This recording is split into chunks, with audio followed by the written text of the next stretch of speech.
सितम ये था कि नई सदी की शुरुआत में भी कराची लहूलुहान रहा था। आए दिन लिसानी वाव सियासी फसादात और कत्ल वाव गारत जारी थी। उसी दूर में लाहौर पुराने लाहौर से निकलकर तेजी से जुनूबी अतराफ फैलने लगा। नई नई आबादियां तामीर होने लगे, कारोबार पनपने लगे, बैंक ब्रांचें खलने लगे, टायर पंचर दुकानों से शुरू होने वाले धंधे IT के मराकज़ तक छलांग लगा गए।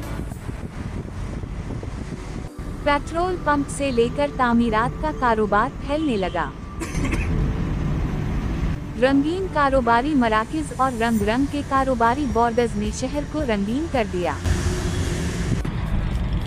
बागात और सजावटी तर्ज की बूंद वाव बाश ने लाहौर को हसीन तरीन कर दिया।